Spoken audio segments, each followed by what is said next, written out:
Assalamualaikum warahmatullahi wabarakatuh. Semoga semua kebaikan terlimpah kepada kita semua. Amin ya rabbal alamin. Banyak hikmah tersemat pada kisah Abu Nawas kali ini. Dan kisah ini bermula ketika teman Abu Nawas dan Abu Jahil yang bernama Hasan baru saja pulang dari perantauannya di negeri seberang. Untuk melepas rindunya di kampung halaman, Hasan mengajak Abu Nawas dan Abu Jahil berburu di sebuah hutan belantara. Awalnya Abu Nawas menolak, karena kabar yang ia dengar, hutan tersebut dihuni oleh sekelompok suku yang sangat kejam. Alah, dasar penakut. Ngapain juga sih ngajak orang seperti dia? Ayo Hasan, kita pergi berdua saja, ejek Abu Jahil. Mendengar ejekan tersebut, Abu Nawas tidak terima dan berkata, masalahnya itu keselamatan Hasan. Kasihanlah kalau sampai Hasan terbunuh di hutan itu. Rupanya alasan Abu Nawas ini malah menjadi ledekan Abu Jahil. Alah, seorang pengecut itu pasti punya banyak alasan. Bilang aja takut, tidak usah bawa-bawa Hasan segala, ledek Abu Jahil. Tak terima dengan perkataan Abu Jahil, Abu Nawas pun akhirnya bersedia ikut. Maka berangkatlah mereka bertiga menuju hutan belantara. Dan benar saja, ketika mereka mulai memasukinya, di tengah hutan mereka ditangkap oleh sekelompok suku yang kejam. Lalu muncullah ketua suku menghampiri mereka bertiga. Mau apa kalian datang kemari? Hutan ini tidak boleh dimasuki siapapun, bentak ketua suku. Maaf Tuan, kami tidak tahu. Karena tujuan kami kan hanya sekedar untuk berburu Tuan, jawab Abu Nawas. Berani-beraninya kalian berburu di sini, hah? Semua binatang yang ada di hutan ini tidak boleh kalian bunuh. Kalian sudah membunuh binatang apa saja? Tanya ketua suku. Belum Tuan, kami belum membunuh binatang apapun, jawab Abu Nawas. Baguslah, yaudah, karena belum ada binatang yang kalian bunuh, maka kalian akan aku ampuni. Tapi dengan syarat, masing-masing dari kalian bawakan aku 10 buah yang sama, perintah ketua suku. Kemudian Hasan, Abu Nawas, dan Abu Jahil menyebar ke tengah hutan untuk mencari buah-buahan. Tak berselang lama, datanglah Hasan dan Abu Nawas membawa buahnya masing-masing. Buah apa yang kau bawa? Tanya ketua suku kepada Hasan. Ini buah apel Tuan, jawab Hasan. Masukkan satu persatu apel itu ke dalam pantatmu, tanpa mengeluarkan suara apapun, perintah ketua suku. Tentu saja hal ini membuat kaget Hasan. Akan tetapi ia terpaksa melakukannya, agar ia bisa keluar dari hutan dengan selamat. Baru satu apel akan dimasukkan, Hasan sudah berteriak kesakitan. Karena Hasan telah mengeluarkan suara, ia lalu diceburkan ke dalam sungai. Kini giliran Abu Nawas. Buah apa yang kau bawa? Tanya ketua suku. Ini buah cermai Tuan, jawab Abu Nawas. Masukkan satu persatu ke dalam pantatmu, tanpa mengeluarkan suara apapun, perintah ketua suku.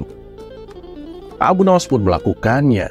Satu persatu ia masukkan ke dalam pantat dengan menahan jerit kesakitan dengan tanpa bersuara. Tapi ketika ia akan berhasil di buah yang terakhir, tiba-tiba Abu Nawas bersuara. Anehnya bukan berteriak kesakitan, ia malah tertawa terpingkal-pingkal. Karena mengeluarkan suara, Abu Nawas pun diceburkan ke dalam sungai. Melihat Abu Nawas yang basah kuyup, Hasan segera menghampirinya. Abu Nawas, kok kamu diceburkan juga? Aku lihat kamu tadi hampir berhasil, tanya Hasan. Iya bener, padahal tadi itu buah yang terakhir loh.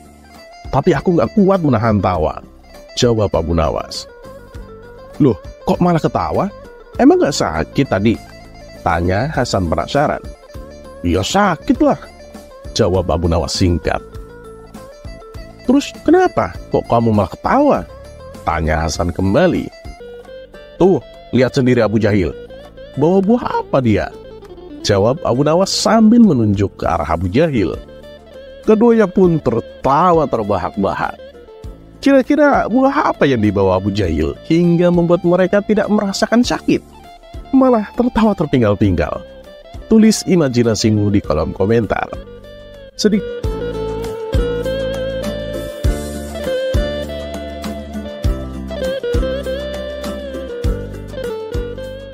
Sedikit bocoran tentang Abu Jahil. Abu Jahil ini terkenal agak rakus. Hampir di setiap acara atau pesta makan-makan, ia terkenal orang yang paling banyak menghabiskan makanan. Jadi, semoga mewakili pertanyaan kalian tentang buah apa yang dibawa Abu Jahil. Dan seperti biasa, terima kasih. Wassalamualaikum warahmatullahi wabarakatuh.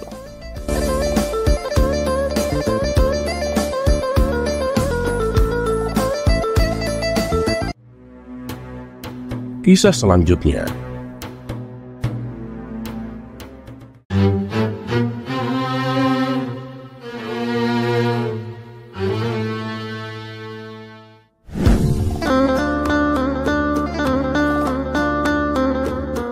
Assalamualaikum warahmatullahi wabarakatuh. Semoga semua kebaikan terlimpah kepada kita semua.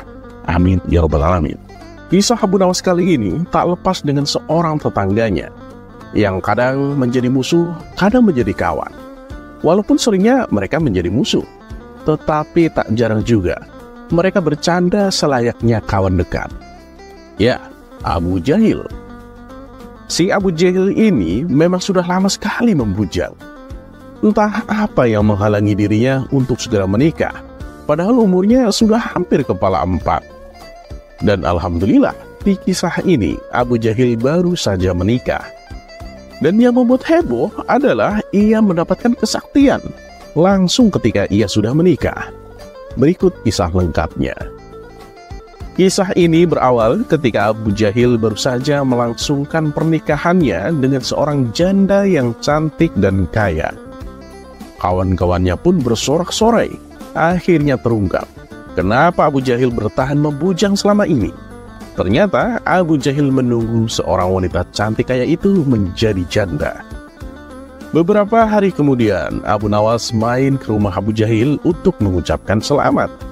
Tak lupa ia juga membawa hadiah atas pernikahan Abu Jahil. Maaf ya Abu Jahil, aku baru bisa datang. Belakangan ini aku sering dipanggil ke istana, kata Abu Nawas. Oh, nggak apa-apa Abu Nawas. Silakan duduk dulu, balas Abu Jahil. Ketika mereka berdua tengah asik ngobrol, tiba-tiba istri barunya keluar dari kamar dan berkata manja kepada Abu Jahil. Duhai suamiku, mataku sakit. Abu Jahil pun segera menghampiri sang istri dan mencium kedua matanya. Gimana sakitnya? Udah mendingan kan? Tanya Abu Jahil. Iya, aku sudah nggak merasakan sakit, jawab istrinya manja. Tapi tanganku masih sakit suamiku, kata sang istri.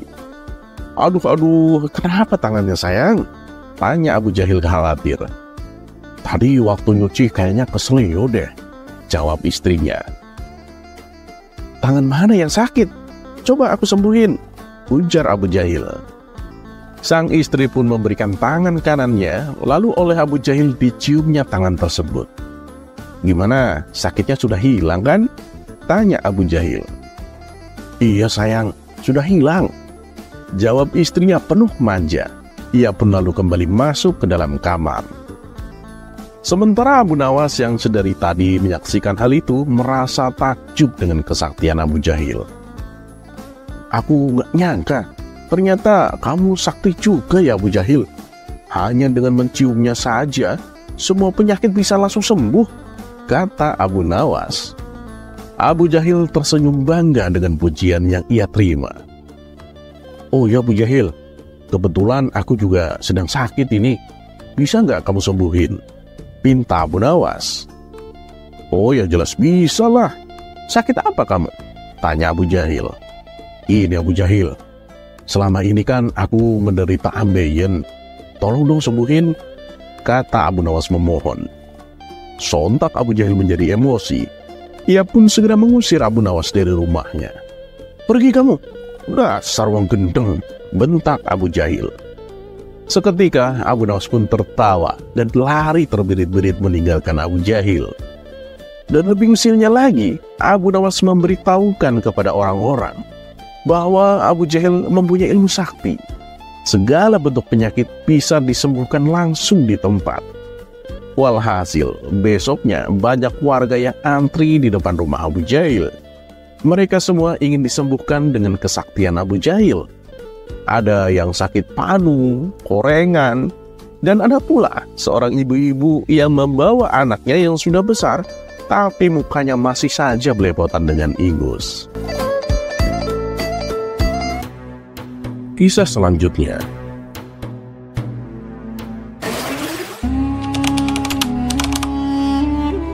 Di balik kecerdasan otaknya, ternyata Abu Nawas memiliki beberapa keterampilan yang mumpuni. Salah satunya adalah sebagai seorang penjahit. Dan bahkan sebelum menjadi orang kepercayaan Raja Harun ar-Rasyid, ternyata Abu Nawas pernah bekerja sebagai penjahit pada majikan yang bernama Tuan Amir. Ia bekerja dengan rajin, sehingga dengan mudah mendapatkan kepercayaan dari majikannya. Bagi majikan, Abu Nawas merupakan salah satu karyawan yang teladan. Meski demikian, Tuan Amir mengerti kebiasaan buruk Abu Nawas, yang kerap kali meminum atau memakan makanan kepunyaan tuannya. Pada suatu hari, Tuan Amir datang dengan membawa satu kendi madu. Melihat majikannya datang dengan membawa sebuah kendi, Abu Nawas menghampiri majikannya. "Wahai Tuan, untuk apa kendi itu? Bolehlah aku meminta isinya?" tanya Abu Nawas. Karena khawatir madu itu akan diminum Abu Nawas, maka majikannya terpaksa berbohong. Abu Nawas, kendi ini berisi racun. Dan aku tidak mau nanti kamu mati karena meminumnya, jawab sang majikan. Abu Nawas yang memang mengerti benar bahwa kendi yang dibawa majikannya itu khusus untuk madu, ia tidak dapat berbuat banyak. Tak lama setelah itu, sang majikan pun pergi keluar. Pada saat itu, Abu Nawas memutar otak untuk bisa meminum madu itu tanpa menyinggung perasaan majikannya. Karenanya, Abu Nawas menjual sepotong pakaian. Hasil penjualannya itu kemudian ia gunakan untuk membeli roti. Setibanya di tempat kerja, roti itu dimakan dengan menggunakan madu milik sang majikan. Hingga tak terasa, madu itu pun habis diminum Abu Nawas. Madu itu terasa sangat nikmat, sehingga membuat Abu Nawas merasa sangat kekenyangan.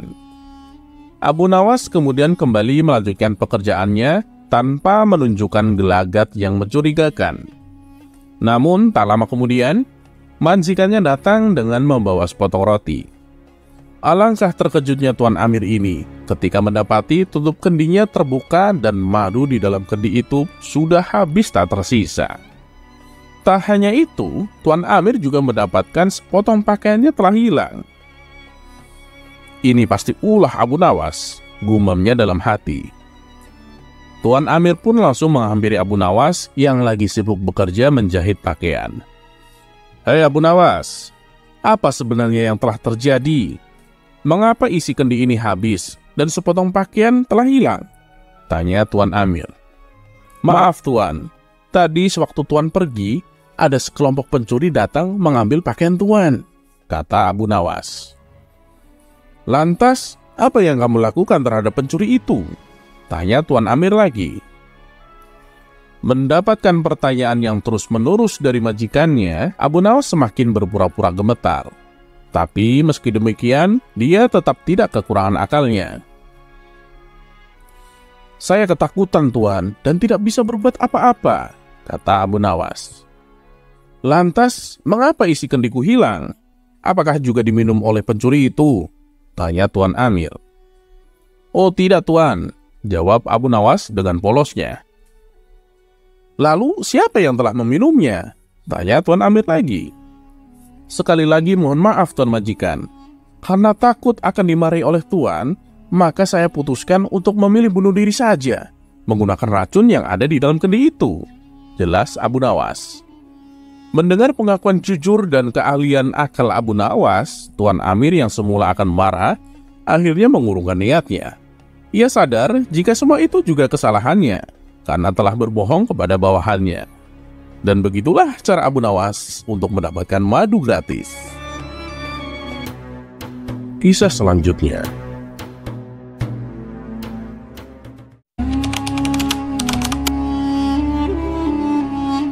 Pada suatu ketika, Abu Nawas melakukan perjalanan yang panjang. Pada hari itu, perutnya belum terisi makanan sedikit pun. Sehingga tak heran kalau dia merasakan keroncongan dengan amat sangat. Namun dia memeriksa kantong uangnya. Dia hanya menemukan beberapa keping uang. Sementara perjalanannya masih jauh. Bila uang itu digunakan untuk membeli sesuatu, nanti ongkos perjalanannya tidak akan terbayar. Walaupun tubuhnya lemas karena belum makan seharian, Abu Nawas tetap melangkahkan kakinya meskipun langkahnya gontai. Pada saat melihat kedai yang ramai pembeli, Abu Nawas tak kuasa untuk tidak memasukinya. Dari bilik dapur terlihat mengepul asap makanan yang sangat lezat. Abu Nawas langsung menghirup aroma masakan itu dengan kuat-kuat. Dari aromanya, Abu Nawas sudah membayangkan sajian yang lezat untuk dirinya. Hal itu diulanginya berkali-kali hingga Abu Nawas puas. Setelah Abu Nawas sudah merasa cukup puas dengan aroma masakan yang dihirupnya, dia pun pergi meninggalkan kedai tadi. Dengan senyuman yang tipis, dia keluar dari kedai tersebut. Tapi belum jauh dia melangkahkan kakinya meninggalkan kedai itu, tiba-tiba terdengar teriakan dari si pemilik kedai. "Hei, mau kemana? Bayar dulu!" teriak pemilik kedai. Mendengar teriakan itu, Abu Nawas menghentikan langkahnya. Dengan tenang sekali, dia menghadapi si pemilik kedai. Meskipun dia cukup keheranan, kenapa pemilik kedai menghentikan langkahnya, padahal dia tidak makan atau minum barang sedikit pun di kedai itu. "Enak saja, main nyelonong pergi. Bayar dulu, baru boleh pergi," kata pemilik kedai saat mereka berhadapan. Kemudian Abu Nawas menganggukkan kepala, tanda setuju dengan kata-kata pemilik kedai. Dengan santainya Abu Nawas merogoh kantong uangnya. Selang beberapa lama, tapi uangnya tidak segera diberikan kepada pemilik kedai. Malah Abu Nawas bermain-main dengan uang recehnya dengan cara mengocok kantong uangnya. Lama-kelamaan suara uang receh terdengar kerincing-kerincing. "Ayo, mana uangnya? Bayar!" teriak pemilik kedai. "Baik, ini bayarnya," kata Abu Nawas sambil mengocok kembali uang recehnya sehingga timbul suara kerincing-kerincing. "Loh, mana uangnya? Dari tadi cuma mendengar suaranya saja," kata pemilik kedai yang semakin geram. Kemudian Abu Nawas pun menjawab, "Itu tadi bayarnya. Aku bayar pakai suaranya saja. Karena di kedaimu aku hanya dapat baunya saja." Mendengar jawaban itu, si pemilik kedai hanya bisa tersenyum dengan malunya.